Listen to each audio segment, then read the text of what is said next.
Life Audio. This is Empowering Homeschool Conversations. We want families to come here and gain insightful strategies that empower them to successfully teach diverse learners at home. Hosted by founder and CEO of SPED Homeschool, Peggy Ployer. Our goal is that these powerful weekly conversations will boost your confidence to cultivate the best at-home learning environment for your student. For more homeschool resources, go to spedhomeschool.com. You're listening to Empowering Homeschool Conversations with Peggy Ployer. We'll start the conversation with Peggy and her guests next. The best-selling illustrated Bible for kids and teens, the Action Bible, is now better than ever. The Action Bible Faith in Action Edition is an interactive Bible specifically created for kids and teens ages 7 to 15. The Faith in Action Edition is designed to engage young readers in God's Word through hundreds of vividly illustrated Bible stories in chronological order with activities and games. Readers will grow in God's Word by using QR codes, providing free access to over 2,000 devotionals, hundreds of prayers, character stories, teaching videos, maps, timelines, and much more. Additionally, the Action Bible Faith in Action Edition allows readers to explore the major themes of the Bible like courage, faith, hope, love, service, trust, and wisdom. Each theme provides practical advice on how to live out God's Word. The Action Bible Faith in Action Edition is the best interactive Bible you can purchase for your child or teen. Purchase your copy today at Sam's Club, Barnes & Noble, or Amazon. Do you ever hear sayings make their way through the culture and the church that seem nice in theory, but are actually theologically problematic? My name is Shara Donahue, and I'm the host of The Bible Never Said That, a podcast where we examine these popular sayings under the lens of biblical truth. We cover sayings like, God won't give you more than you can handle, time heals all wounds, and follow your heart. We also spend time exploring how people use Bible verses out of context. If you want to grow in discernment and truth, join us and subscribe at lifeaudio.com. This is Empowering Homeschool Conversations, provided by SPED Homeschool, a nonprofit that empowers families to home educate diverse learners. To learn more, visit spedhomeschool.com. Here's Peggy Ployer. Today we are going to talk about 3 things that boost at-home learning, and my special guest is Sarah Collins from Homeschool OT, also Collins Academy Therapy Services. She's has 15 years as an experience as an occupational therapist, plus 7 years as a homeschool mom.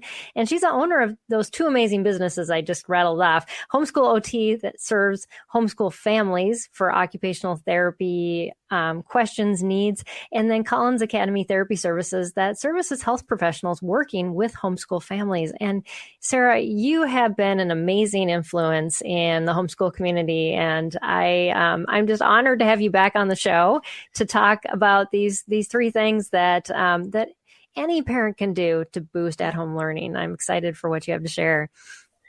Well, thank you. That's such a fantastic opening. I haven't actually even heard your new snazzy music. So I know everything has changed since you've been on the show. Right. But yeah, thank you for saying that. It has been a wild ride, since Homeschool OT, we opened in 2019, and it has been just a lovely growth period. And I just feel so honored to be able to serve in the way that we are. So thank you for saying that. Yeah, absolutely. So yes, we're going to talk about some things that Sarah had on her heart early in the year. She contacted me and said, I want to be back on the show. I want to talk about this. And I think I definitely know this is a conversation that you just all need to hear, because I think it gets to the root of a lot of the things that we're struggling with when we're teaching unique children. Yeah. And sometimes we skip over these what seem like very simple things, but yet in our philosophy of homeschooling, we think they're so simple that we don't even have to pay attention to them. Yeah, right. And it's kind of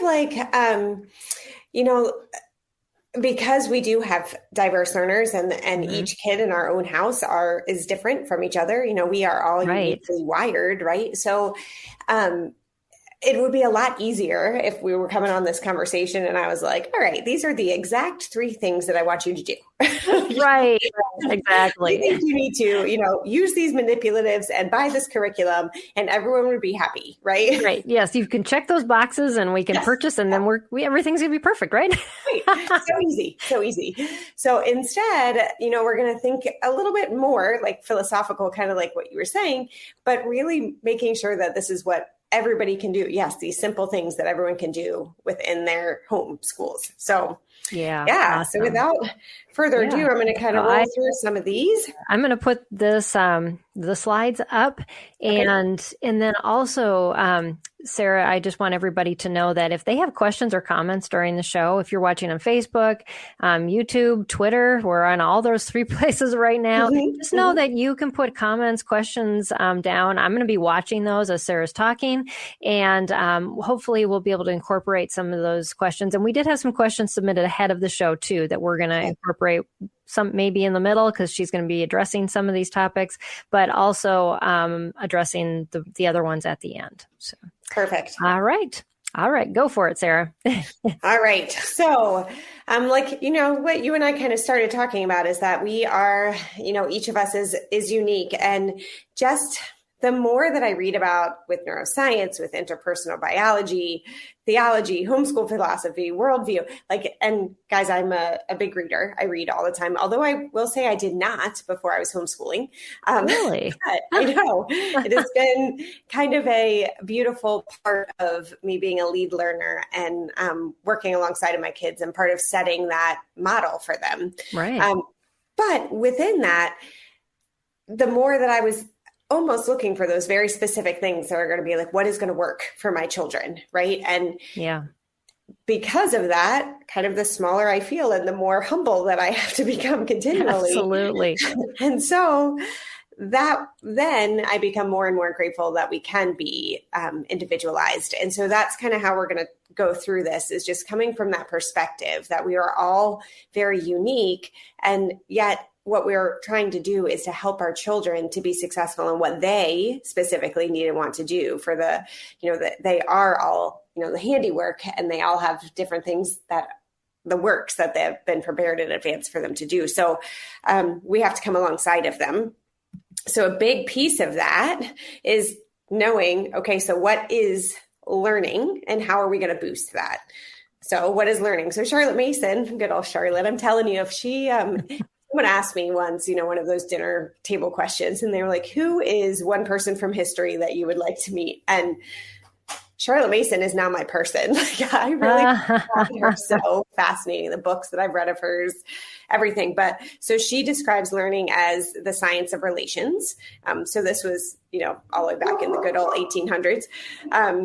Now we, in 2010, Queen's University. My goodness, can you hear my dog in the background? Yes. I'm so sorry. That's okay. We are live, so that happens. Okay. Well, this is the homeschooling working mom here that we have going on. Okay. He will stop in a moment. It's probably the Amazon guy. He does not. Oh, yeah. Mine does the same thing. So, all right. So Queen's University, they said or defined learning as deep and long-lasting learning that involves understanding, relating ideas, and making connections between prior and new knowledge, independent and critical thinking, the ability to transfer knowledge into different contexts, which I feel like if you read that and then you summarize it, it means it's the science of relations. Right? Yes, it goes absolutely. right back to the same thing. Sanjay Sharma, who wrote a book in 2020 called Grasp, which is fascinating, guys. It is all the history of education put together with science of learning. It is it's a tough read. It's a lot, but it is fantastic. And he said, encountering a chunk of information that forces you to change or reframe your prior body of knowledge, leading to curiosity. And that's how he defines learning. I actually really like that definition too. Yeah, that is wonderful. If we're going from that really what we're trying to do is help our children to make connections across environments or across, make relationships across subjects, that type of, and boosting their curiosity, then there's a lot of freedom in that, and what Absolutely. exactly how to learn. Mm-hmm. So here's kind of our goals and how I'm going to work through this then. So if we are under that mindset that we can make these connections and relationships when we are curious, right? Then some 3 things that we want to do. Number 1, we need to observe our children, right? We want to know, like, what strengths do they have? What do they need to build? Like, where are we right now? We need to consider the environments and how they're going to cater to that curiosity. Mm-hmm. And we need to seek out activities.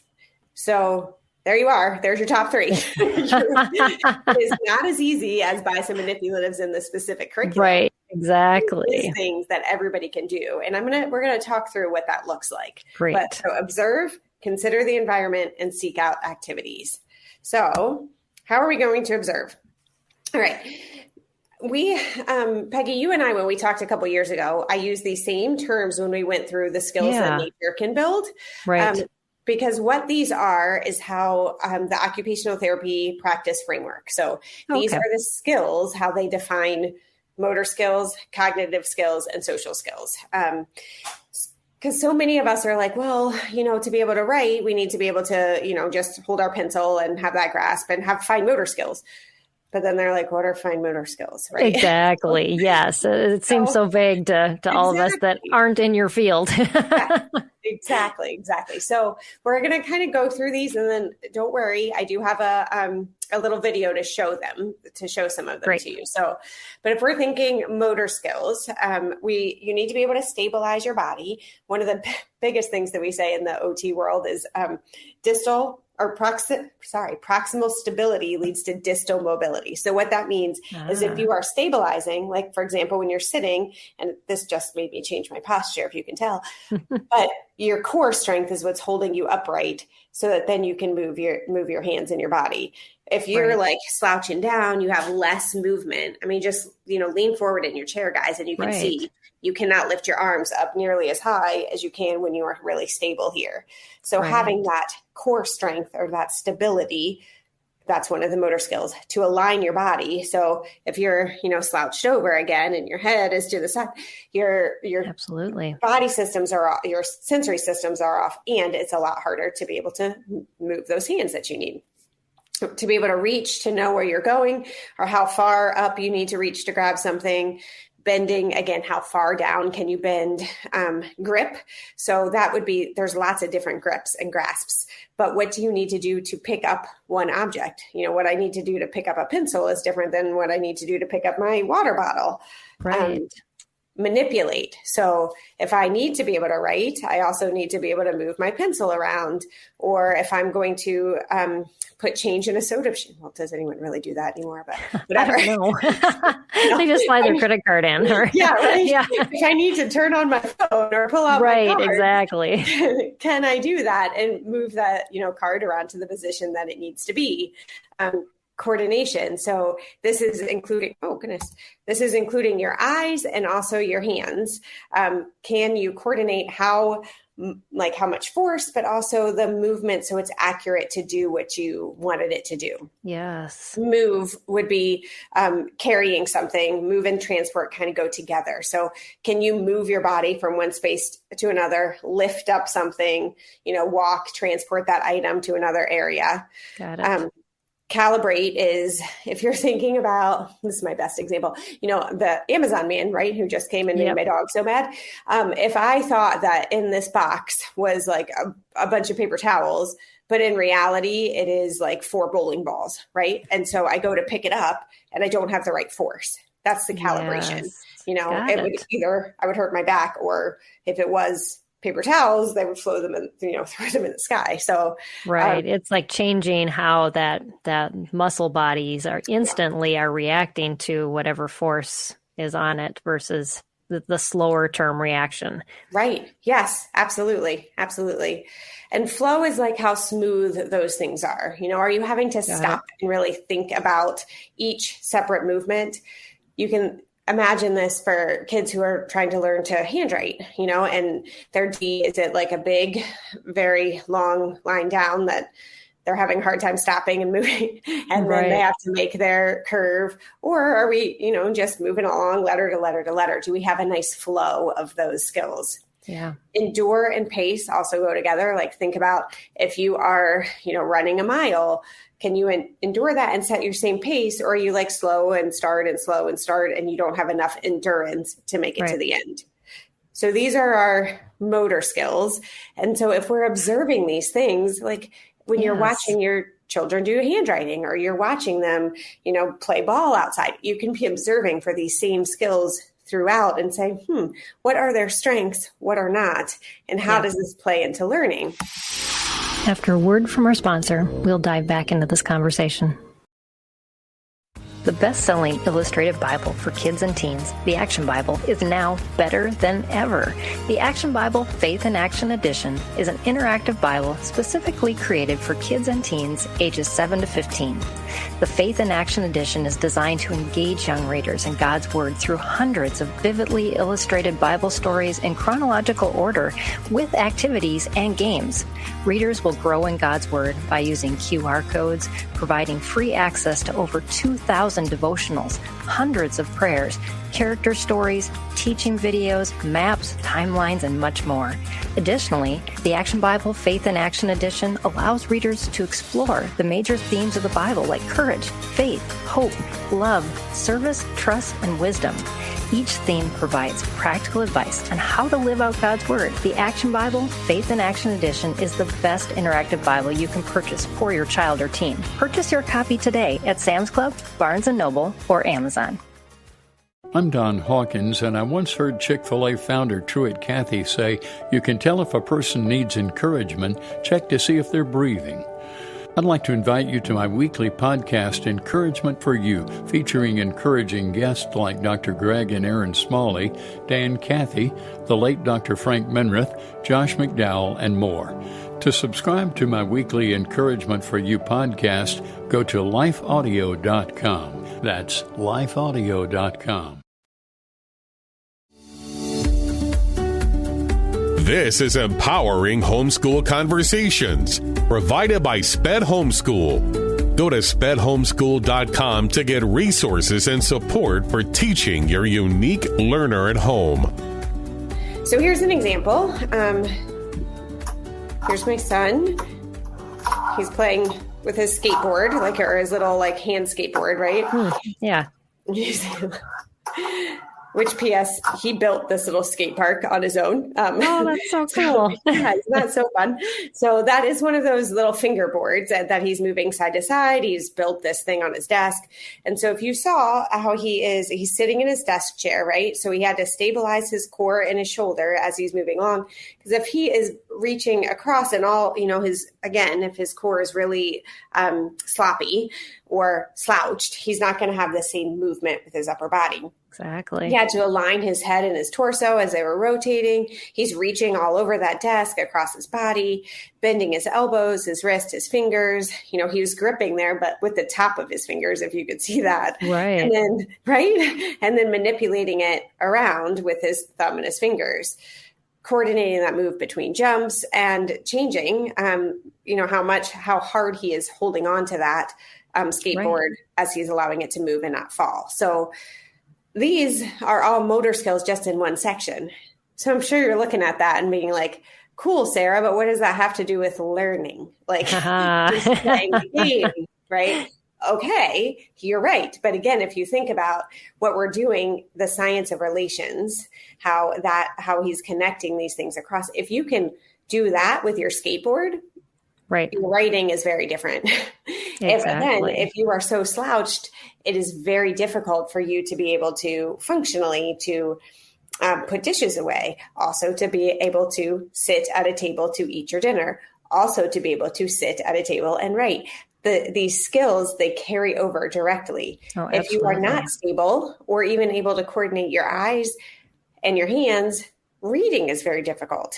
If you can't do those things, then reading from any books is also very difficult. So that's how this all carries over and how we want to be observing even these motor skills. Absolutely. To see how they impact learning. Yeah, it's amazing that, because the thing that I think we get taught too much is, well, we're just teaching them wrong. And so we got to just change our strategy instead of going back again, like we were talking at the very beginning.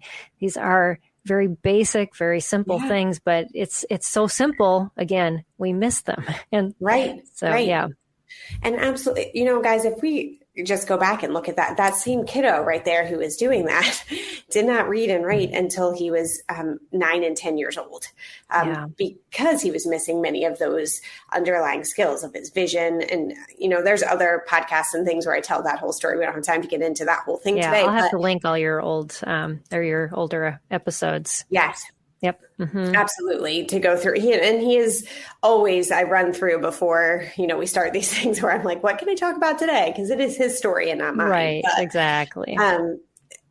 A big piece of getting him to where he is now, where he is able to read and to write, came from focusing in on these other motor skills, on his core strength, on his fine motor skills, on his visual motor skills, on his coordination.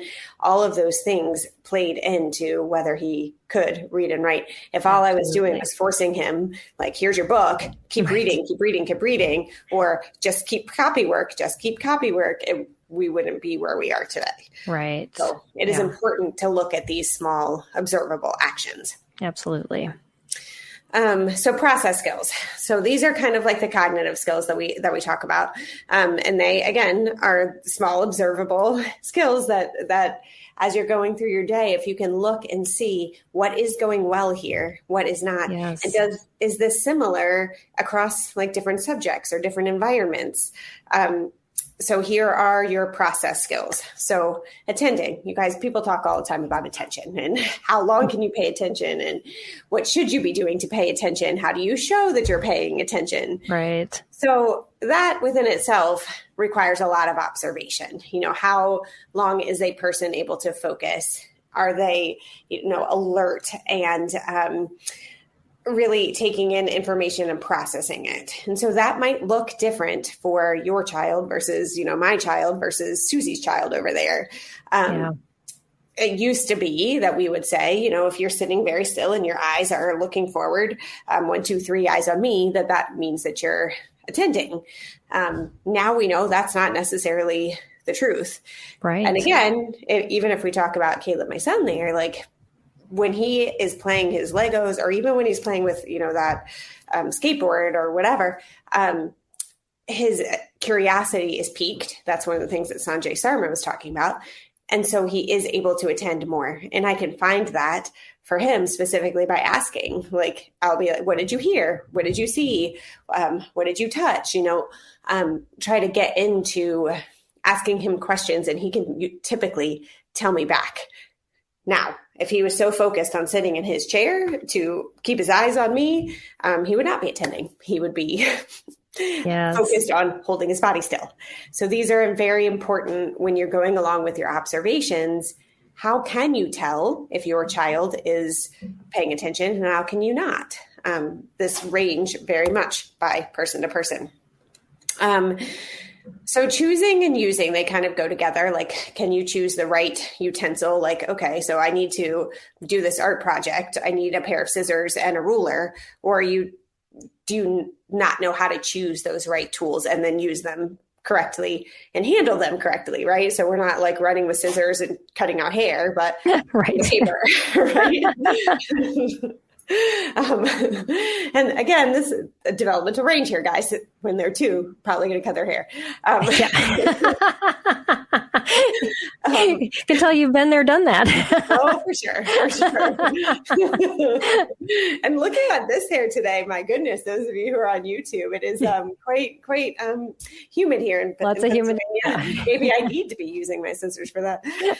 Oh, anyway, so I digress. Inquiring. So that's asking the right questions at the right times, showing that, if I'm reading to you about, plants, that you're not asking me some random question about what's for dinner tonight, right? But you are in on what we are doing. Initiating would be, we hear a lot about let kids be bored and they'll initiate activity. okay, that's a process skill in itself, to be able to come up with something to do, to find the tools that you need to then get started, to then continue, sequence along, going until you're finishing. Guys, you see how many skills that just took.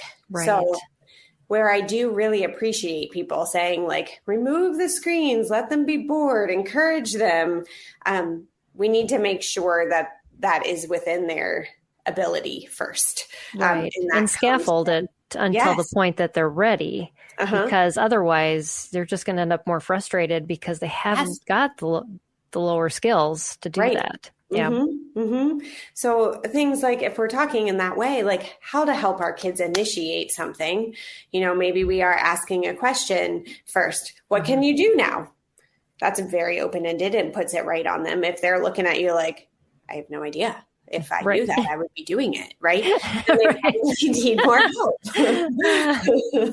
They need something like, oh, here are, 3 different activities. What of those could you do? Or something like, what does your body feel like it needs to do now? Right. Does it want to sit? Does it want to run?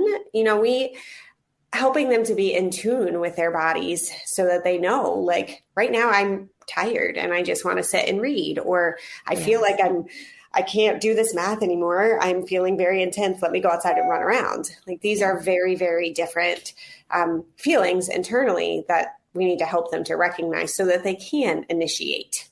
Absolutely. Organizing. So if we are saying, here's this project we need to do, can you choose and use those supplies together? Can we keep them all organized, restore them back, put them away at the end? How many people can actually put away their toys?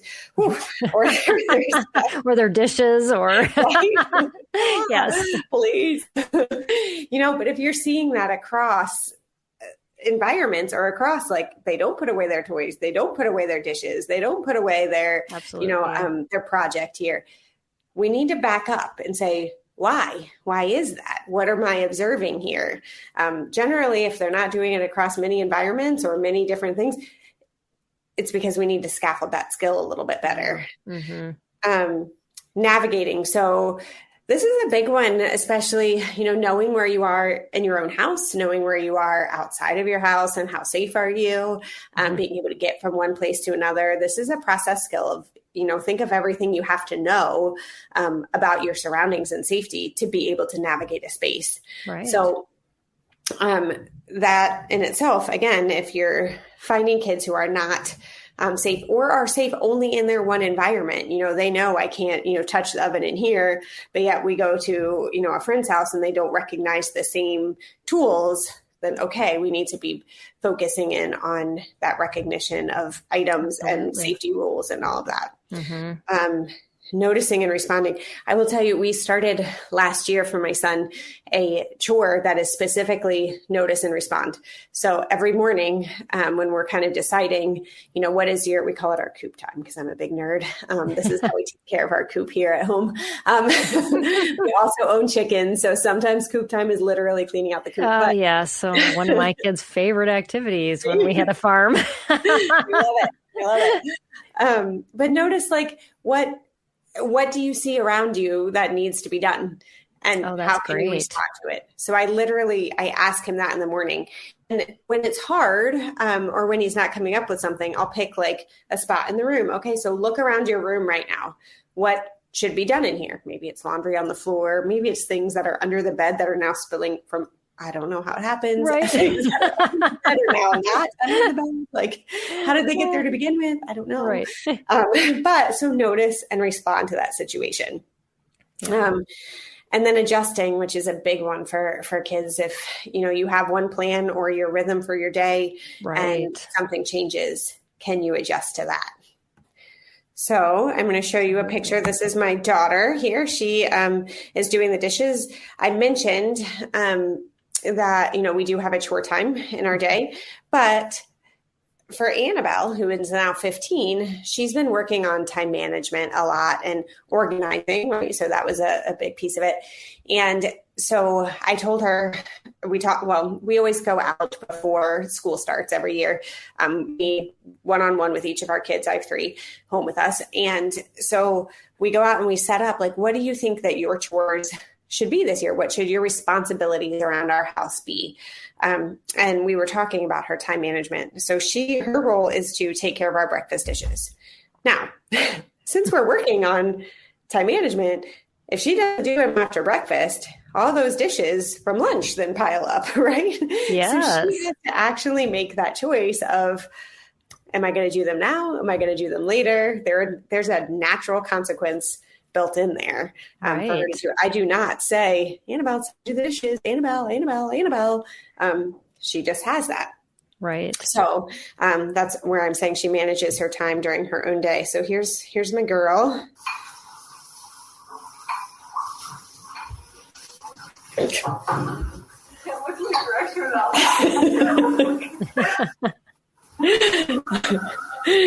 was waiting for that because, other than that, she's just a person washing dishes, right? Right. I'm going to be telling people about how this is still school.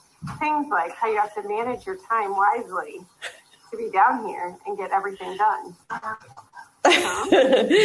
Like her self-awareness in there. Right. So she was shifting her attention back and forth from focusing right on those dishes to then talking to me, then going back. Yeah. And even if we look back at those motor skills, the calibration of holding those dishes, of not dropping them in there, knowing how to hold your bowl versus your cup, how to handle each object, knowing the sequence of activity, what comes first, second, third, Right. Noticing if water is out on the counter and then responding to that. So no one or on the floor. So no one else comes by and, falls flat on our faces. Right.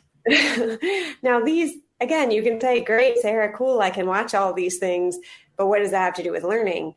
Well, think about a project that you have to have the first, second, and third things that you're doing, and you need to be able to carry on. If we're looking at younger ages, even with the motor plan of handwriting, of making your big line down and then your curve, there is a first and a second thing to do. Or when we're then moving on from writing letters to writing sentences, does each one have a subject and a verb? There is a sequence in that. So Right. When we're practicing these process skills across all environments during the day, whether it is literally sitting down and doing what we would think of academia, or we are living our everyday life, you are still practicing these same skills. Absolutely. So we're observing them. Yeah. All right. Whew. Anyway, all right, we're rolling through. Social skills. Aren't these your favorite here as homeschoolers? Because how many times people worry about our poor children and their social skills. And so nice of them to worry for us. Isn't it? And like the snarky part of me wants to be like, oh, did you know that there are actually 21 different social skills? And would you like to know how I homeschool with each of them? Right? I don't think that's really so much. You got to make a video like that, I think. Right? It's just, yeah.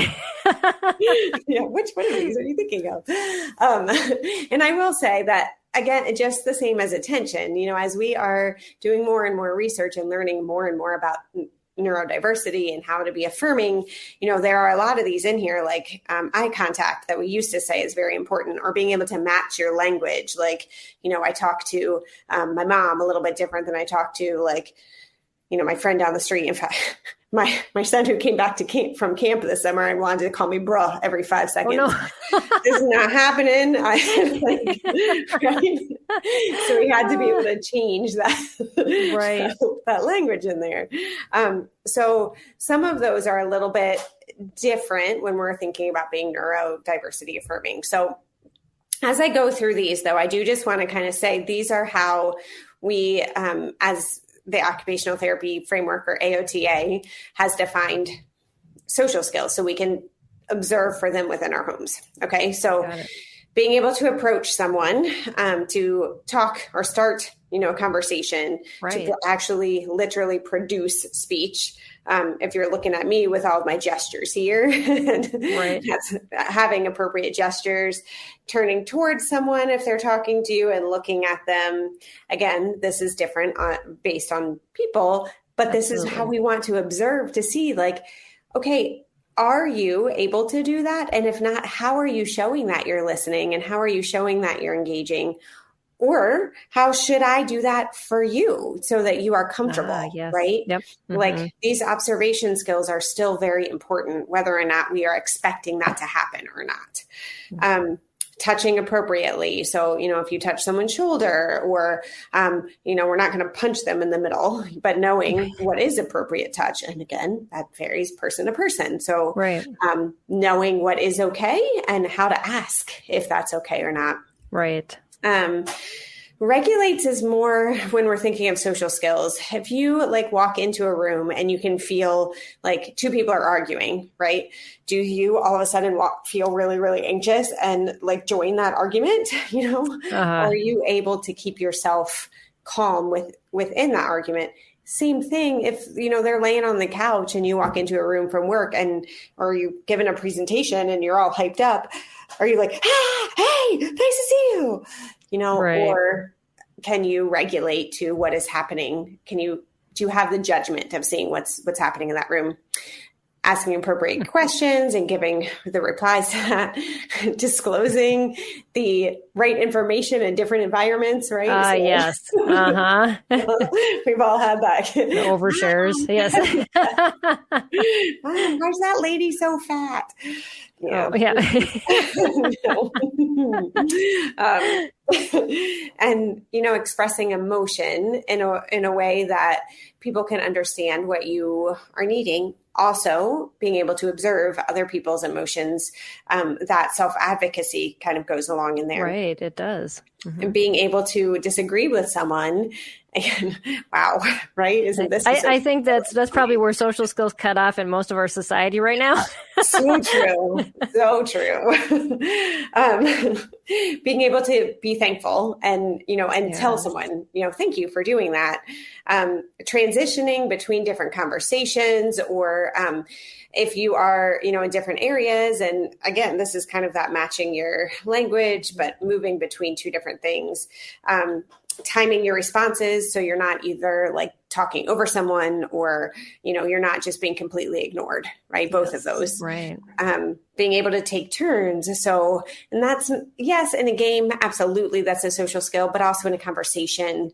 And guys, I also want to say in here for our AAC users, this is the same information that we want them to be able to do, or the same skills. Right. However you are communicating, that is your least restrictive, way of communicating. So if you're using an AAC, it's the same thing. We want you to be able to time your responses, to take turns it is a little bit harder to match language, but it's not impossible. And especially the more and more used to using devices that you are. Mm-hmm. If you say a word to me and I don't understand, can you then clarify it? Or sorry, if I say a word and you don't understand, can I clarify what that means? Matching your knowledge. Anyone ever have a know-it-all, right? Oh, yes. Yeah. Yeah. So knowing what you don't know, that's a very important part. Absolutely. Or recognizing when you are the expert in the room and that your voice has value. Right. Maybe you're not the expert in the room, but you still, your words still have value. So being able to express yourself in different environments so that you can get your point across. Empathizing with other people, recognizing where others are in their lives, in that conversation, just being able to really focus in on, I am not the center of the world. Right. And then make accommodations for that person. There's something in research where we've been talking about the double empathy problem, meaning that many times we want autistic folks to be able to accommodate to us, to the neurotypical world, but many times we're not empathizing and we're not looking at what their situation is to make our world more accommodating, right? So we need to be looking at both. This is the double empathy problem. So putting the onus on the both of us to accommodate each other rather than one having, you got it. And then recognizing the benefits in different situations. And that kind of goes along with the thanks and feeling grateful. That is a very important piece of our world and social skills. So let's just watch these two little guys. These are my 2 7-year-olds here. And if you just watch them kind of playing out in the creek.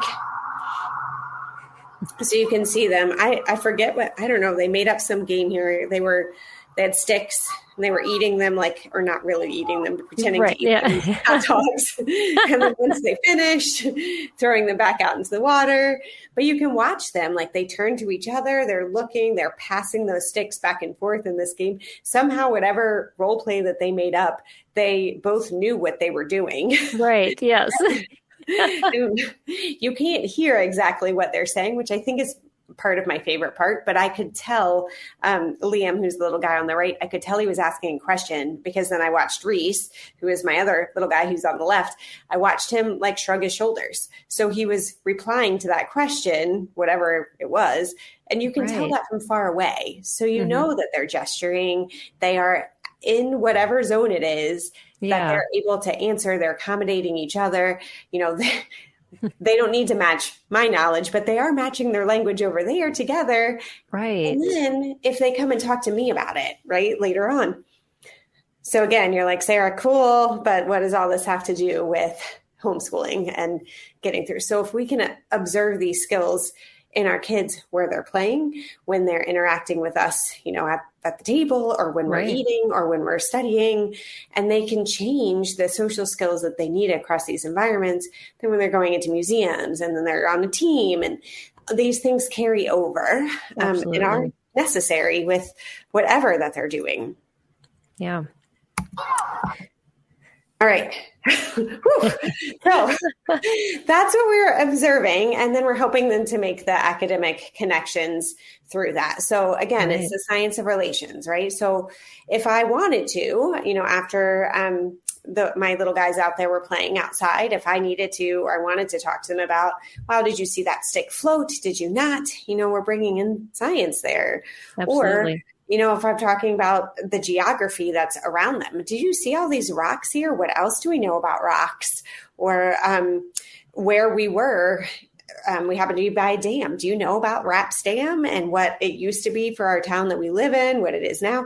Then we're bringing in all of these historical options around us. We're making those science of relations connections to literature. Do you know what I actually think that they were playing, now that I think about it?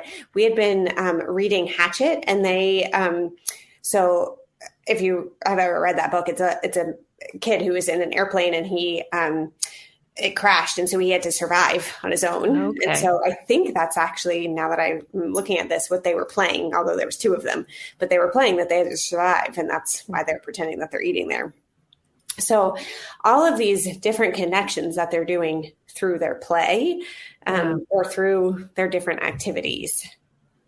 So, all right. Cool. So we've spent all this time observing, right? And we're like, awesome. And I do want to say, there is on my website, it's called the Reverse Learning Checklist, I think is what it's called, Reverse Learning Checklist. And that kind of gives you a way to observe all of those things, to take an activity and break it down and be able to see all of that would those. Be helpful. Mm-hmm. Yeah. There's also, and Peggy, I can send you a link to this. There's it's an AI, and now I cannot think of it off the top of my head, but I can send you a link to it, that if you put in this AI, like brushing your teeth, it'll break it down to all these different steps and say the ways that it, or the skills. Is it Chat GPT? If you can say, no, it's not Chat GPT. Okay. Okay. I'll send it to you, because now it's really bothering me that I don't remember what it's called. But we will make sure that you have that option. Well, that's great, especially if you want to build a visual schedule and stuff. And so then it's just, Yeah, when you need to be able to break down, what are these steps? Because sometimes when you're just automatically doing things, you're not at first I turn on the water, then I get exactly to think through everything you're breaking down. Yeah. But so now let's think about the environments and how, if we have observed all of these things, now what do we do? So recognize, obviously, that learning is occurring everywhere. But again, we still want to think about what are the best environments for our kids. So if we're thinking about the time of day, that we're going to approach them with something, the place that we are we doing this inside? Are we doing this outside? Are we doing this at the table or whatever? And the setup of the activity, also very important. Oh, yeah. So here, if you can see, this is my little guy, or Caleb, that I was talking to you about before. who did not, I mean, this is when he was really still beginning to write, around age 9, I think. And at that point, he was doing some copy work, right? He was, I think that's a speech or something that I was writing. And I had to cover up part of the paper. I also put it on a slant board in front of him, so he's not looking left to right. So Caleb has visual scanning insufficiency. His eye muscles were not strong enough to help him to scan across a page to read. So if I had set that book up next to him, where he had to look over to the left and read, and then he had to write it down, would not be working. But you can see on this picture, his font is tiny. Like, it's not a matter that I needed to have really big words, because acuity was fine, but it was the visual scanning. So actually the smaller words and columns there were easier for him. Wow. And looking up and down a lot easier. So very, thinking, I knew that because of my observation skills, and that's how it has carried over. So how do we accommodate in our own environments to do that? Right. Let's see. So someone else had mentioned in here, there was a question, how do I know if I'm pushing him hard or not challenging him enough? That was one that came in. Yes. Before. Yeah. Deborah had asked that. Yes. So I think that is really important when we're going through these observation skills, how to recognize with our own specific kids. So when we are seeing, so for Caleb, and I can only give you an example of my own, right? But for Caleb, we call this the zone of like your alertness, right? Your optimal alertness, where you can really focus and do, he's in, like handwriting right there, he's in. But there are a lot of times when he was like really down on it, he could not get himself to focus to be able to attend to it. This is when I would see him slouching. This is when I would see him needing some more movement, or like kind of crawling away from an activity until he could run around and get moving. Right. So you're going to know this by your own specific kid. He also would, as he's watching or, writing, if he would start to get frustrated, I could see with his hand, he would start writing a lot harder. What he was trying to do, that's called proprioception. He's trying to get pressure through more and more of his joints to help calm his nervous system. So I could see that is happening. And it not because he was needing to, press harder, to be able to see it, but because he was starting to get frustrated and trying to calm his body. So what we would need to do is say, like, that's cool. I see that you're doing that. I would give him that language. I see that you're pressing really hard to calm your body. Is that working for you? Cool. Yeah. If it's working, I'm not going to tell him to stop, right? If that's working, great. But if it's not, what are some other things? Let's do some push-ups. Let's, take a break and go for a walk around and come back to it. We really just want to make sure that they also are becoming in tune with their bodies and what is hard, what is not, so that then they can advocate for themselves. Exactly. Because eventually they're going to start putting those things in themselves. And that's what you want for them to do, because eventually you're not going to be there. I mean, my youngest just started college, and I'm not peering over her shoulder, making sure that she's doing her stuff the right way. Yeah, no, absolutely. Like, that self-advocacy is almost more important than if you can actually copy that work, Yes. Because you might need to later on, you get a job and you have to sit in a meeting, and whether you can take notes or not will matter. And if you can't do that, like you can't physically write it, if you can say, hey, I'm going to record what's happening here, because that's the best way that I can make sure it gets done. Cool. Yeah. If you don't know that, or you can't advocate for it, you're out of luck. Your boss doesn't care. Right? Yeah, your job's going to be very short. So, absolutely. I would spend a lot of time, Debbie, again, Deborah, there is interoception is probably a good thing for you to look up. That's that self-awareness. It's the internal, it's the sense of understanding what's going on inside of your body, how hungry, tired, thirsty you are, but also things like, when do you need to go to the bathroom? But also things like, I understand my emotion here. I'm feeling frustrated. I'm feeling underwhelmed. Like, if your child can start to recognize that within themselves, they can tell it to you. So that would be a really good thing to look up. There's also there's a resource on my website, a blog about interoception. Kelly Mailer is another occupational therapist who does a lot of work on interoception. And Kara Kosinski is another OT and homeschool mom who wrote a book called, oh goodness, I have it up here. I think it's How I Feel? Well, I don't know. How I Feel, I think is what it is. And that is a book on interoception. Okay. So that would be another good resource to check in there. And I think, let's see, Carrie had asked about how to share ideas about how to, incorporate OT ideas in with basic subject teaching times. Oh, yes. And so, I mean, that's kind of hard if I don't know your OT goals that I can really give you very specific things, but having these observations, right? So knowing where my child is with motor skills, with cognitive skills, with social skills, you can start to build that in. So for example, with Caleb, I knew we talked about the stability, right? For him to be able to write and the vision and to be able to visually scan. So I would do things like he would be on a scooter and he would pull himself forward. I'd have letters laid out on the floor. He would find that letter and we would go back the other way. And then we would spell words that way. So these are things where I knew the motor skills that he needed to work on. I knew the cognitive skills he needed to work on. And so we just did that throughout our day. And that's really, honestly, that's what OTs do. We're looking at these small skills and figuring out how can a person be successful in what they need and want to do. So it's breaking those down. If you do need more specific help on that, asking your own OT, what skills do you see that they need to be working on? How can I do that at home would be great. Or that's part of what I do as homeschool OT as well.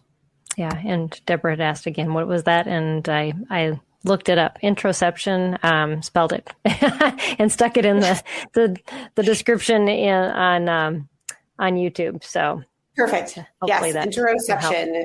Good. I'm so glad. So here is kind of how we worked in through our day, thinking of the time of day, our homeschool. And this again is just a sample, but to accommodate people's needs and those small strengths or small skills that we're building. So just, stepping back. So you don't do this until after you've done all that observation and kind of figured out where the needs are and just how how your students and yourself can manage that. Yep. Because we need to really think about what are those skills that we're trying to build that are going to carry over. So then once we know that those skills are, then we want to adjust our environment to make that happen for them. Yep. So this is just the example of kind of how I did it with my kiddos. And I have 3 that are home with me all the time. But so when we would do our morning time, I would be reading to them and they would be moving around the kitchen and making their own breakfast. This started back, my kids now are 15, 12, and 7. But when we started homeschooling, they were 8, 6, and 1. So clearly my 1-year-old was not cooking breakfast for himself. Right. But I was putting Cheerios out on his or whatever, putting stuff on his, high chair tray that he's eating. And he was in there with us the entire time at the beginning. And their goals were different. I wasn't expecting him to be able to narrate back to me whatever I'm reading, but he was in there, and he's present around with my other kiddos. And it is pretty amazing the stuff that he would pick up and say later on, and quite beautiful. So again, there is very few times when they were younger and even now where I expected them to be very, sitting still looking at me, crisscross applesauce, that just wasn't a requirement. Instead, and this is one of those that was, how do you involve younger siblings in your learning? That's a question from Shayla. And so this is how we would do it. In the morning, as we were eating breakfast, is when I would read. And now we still do that now. It's about an hour long where I read some of our history stuff together. We do a hymn study. We read the Bible. We watch the news, a 10-minute news segment. So all of that stuff still happens in the morning as we're reading. It's part of the culture of our home. And then after that, I would add in some chore time because they needed to move. And absolutely, that is also building in some functional learning, right? Yeah. So mowing the lawn, now that my son is older, that gives him proprioception. It helps him to calm his body down. Vacuuming, when they were washing windows, that is core strength. That's that same stability that I was talking about before. Core strength, shoulder strength. So you're able to move your hands. Those are building the skills that you directly need. So for academic activities. And then there would be some, independent work. So whatever it was that they wanted to do, or whether they were playing, based on their ages or whatever. When they were younger, we would call it bath math, and I would put my youngest kiddos in the bath, and so that they were, playing and they were secure and safe. Right. And my oldest would be writing her math on the bathroom mirror, because I'm going to tell you how excited she would be to be writing in there rather than her paper. But it was the mirror. Everybody was safe, contained, and it was one way that we would, make that. That's an awesome idea. Love it. Good old bath math. Now at this point, like I said, they're a lot older, so they're moving between things on their own, and then able to work with me. Oh no, don't you hear them in the background? Yes. Just adds a little bit of reality there. Yes. Homeschool mom, here we are. Yes. Lunch, and for lunch, I think I have a picture of this. Yes, this is, this is what we do for lunch. It was not my original idea. I believe it came from Elsie Udicello. She does Farmhouse Schoolhouse on Instagram, but she called it Lit Lunch. And it was just like so beautiful. She lit candles and they would read literature while they were eating. And that is what we started doing from the get-go, is that my daughter reads, I read, we listen to an audiobook, something like that. And while we eat lunch, it brings everybody together. We've got some family time. But that is part of our environment of kind of calming some things down. Absolutely. Before we move into the afternoon. So let me go back there. I did the same thing, and my kids would listen much longer to a book if they had food in front of them. Absolutely. Your mouth is busy. It cannot be talking. Right. Exactly. We're getting all of that together. And then some, time outside in the afternoons. We're doing whatever. Now they're, running all over the place to go to sports and all of that. So I got to speed through the end. I didn't realize how long-winded I would be, but, so seeking out activities, so now we've observed those skills. We're setting up an environment, recognizing like, what are their strengths? What are the skills that we need to be building? How can we cater specifically to you? And then looking at it, activities either to boost those skills, to build them, or to because they're strengths of theirs, and we want you to feel successful, right? So absolutely. What can you do within your home? We talked about chores a little bit. That was that building that stability, reading aloud, clearly different curriculums that focus on your strengths. If you've got a kiddo who has really good stability, loves reading and writing, great, let's do a lot more tabletop stuff. If you do not, then that is not the way to go. You might be needing to crawl on your scooter and find your letters. Or you might be learning through videos and games or exercise. Guys, like, the biggest thing here is that is individualized. That is the beautiful thing of homeschooling. Yeah. And then thinking about outside of the home, I will say over and over and over that hockey changed Caleb's life, because that whole, visual scanning, he was so very motivated to scan for a hockey puck, not motivated to read scan letters, for a word. Right? Not the same. Very motivated to go out on a hike, look through binoculars and find a bird and then draw it.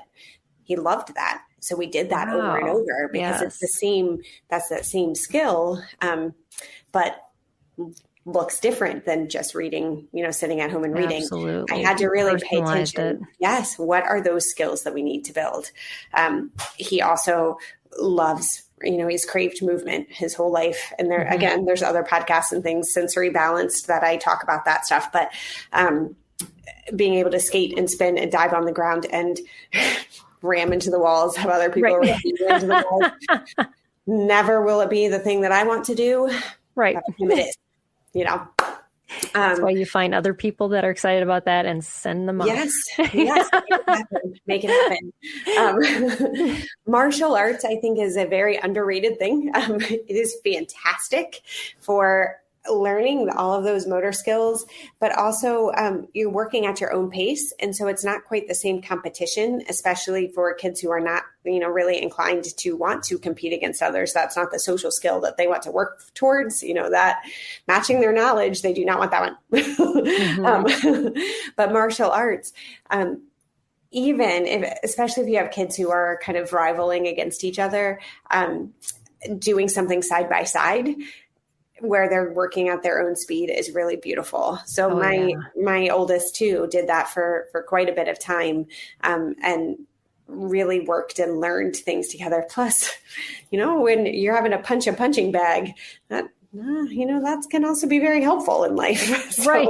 Exactly. Then they let you spar, and then you can beat up on each other. There you go. And it's allowed. In a controlled way, and look at how you're learning to calibrate that force, right? Right. Exactly. Yeah.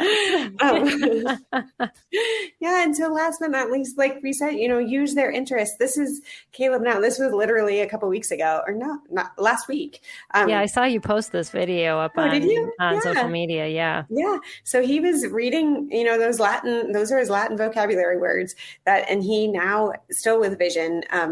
It is remarkable now. I mean, he's, like I said, reading and writing and just absolutely beautiful. But, speaking of hockey, his coaches are like, you have to be able to keep your head up and know where that puck is, or else someone's going to check you and you could literally die. Right. I mean, you can have it could be really bad. So you have to know how to do that. Your eyes have to be strong enough. So that's what he's working on here. He's so interested in that, wants to do well with it, and completely happy to be looking at vocab words because it's helping in both sides. So a way to just add in some academic work to their interests. Yeah. So, and that's a question that Deb had just asked on YouTube. She said, how do you build skills that are not their strengths? And I think Sarah just did an amazing job of kind of really bringing that all together. It really does. It focuses around their interests, and you just have to be creative with that. Yeah.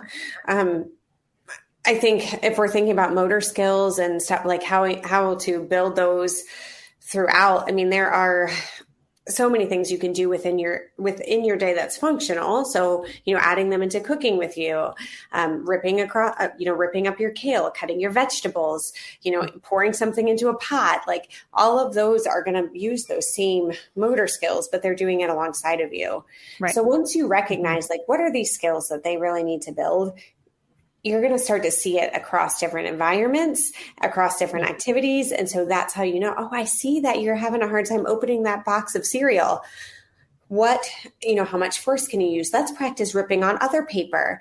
So you're adding it in. Or, oh my gosh, it's hard. You could even make a craft out of ripped paper. And, then they could, if they're artistic, then you're using that. Yeah. Or I know you really love gardening. Can you find all the green beans on this giant plant? Wow, that's really hard, guys. There's always one that's hiding behind something that you never find. All the time. So finding what is it that they are interested in and seeing, can we pull those skills in other ways? Right. So guys, that is my main thing. Here's our summary. Everybody's unique. We're all God's handiwork. Yes. We all have these unique works that God's prepared in advance for us to do. So if we can help our children to participate in these, knowing that there isn't one right or wrong way, but that they all have these underlying skills, then we consider, those skills within the person. We can adjust the environment. We can choose activities that are going to help, and we're going to boost their learning. Absolutely. Yeah. Beautiful, Sarah. Well said, and so much great information and content. I think we've all just been fed the last hour, and it really does. What we said at the very beginning, we miss these things, and then we realize we've missed them a lot of times too late, and we have this privilege to be able to share. Sarah's sharing this information with you. I hope you really take it and grasp it and say, it isn't just about the books. It isn't just about the checklist and the schedule, but it's about my child. And it's about really seeing where this child is struggling way back. Let's take a step back, take a couple steps back, and make this the best school year ever Yes. by making it about what they need. So beautiful. Love it. So talk a little bit about your website, what people can find there. I will definitely share some of those links that you shared with me as well as resources, but I'm going to put your website up and share that. So I'm at, homeschoolot.com, and on there you can find, there are resources, many blogs that I have. There's also a shop. I run some specific classes on, if we're looking at breaking these skills down, executive functioning skills, on sensory processing, and then also on handwriting. So looking specifically at those skills that are inclined in handwriting. And then I also have a membership, which has weekly office hours for just question and answer, but also some resources and things inside of there. You can find all of that at Homeschool OT. I'm also on Instagram and Facebook sharing, some reels and videos. Like you said, you saw that one of my kiddos. I love that. That makes me so happy. Well, Sarah has amazing resources, so you'll definitely want to check out Homeschool OT. And just want to thank you all for joining us for this broadcast. It has been information packed, and so if you didn't catch it all the first time, watch it again. Yeah. Slow it down, stop it where you need it, and just get the information that you need to make your school year amazing and to really stop the frustration. I think we run into so much frustration with our kids and realize that it's just because we're not meeting them where they need to be met. And Sarah's really laid out a really amazingly simple yet profound way to do that. So thanks again, Sarah. I appreciate you and all you're doing. Keep up the good work. You're doing some amazing stuff. And we're excited about all that, and that we can send parents to you for your expertise. Thank you. Thank you. Absolutely. So that's the end of this broadcast. Next time, we're going to be talking about optimizing experiential child-directed learning opportunities. So kind of a little bit of an continuation of this topic. And really our last conversation was really leading up to this. We just had the podcast that I did 2 days ago was kind of really setting you up for what Sarah just talked about. So it's amazing how God works all that together with only guests. Right? So you definitely want to join us for that. So check out Homeschool OT. And again, check out all of our resources here at spedhomeschool.com. And we'll see you all again next time. Bye, everybody. Bye. I want to take just a second to thank the team at Life Audio for their partnership with us on this podcast. If you go to lifeaudio.com, you'll find dozens of other faith-centered podcasts in their network. They've got shows about prayer, Bible study, parenting, and more. This has been Empowering Homeschool Conversations with Peggy Ployer. You're fearfully and wonderfully made. God looks at your heart, not your jean size. Do you know the verses, yet still stress over your body? Oh, I get it. I was raised in church, but I struggled with food, eating disorders, and my body for decades. I'm Heather Creekmore, host of the Compared to You podcast, where we talk about all things body image and comparison from a biblical perspective. We get real about the pressure to focus on appearance in a culture where looks seem to matter most. Whether you're wrestling wrinkles or battling the scale, Compared to Who is the show for you. You'll laugh a little and be encouraged a lot. If you're ready to stop comparing and start living, visit lifeaudio.com to listen and subscribe.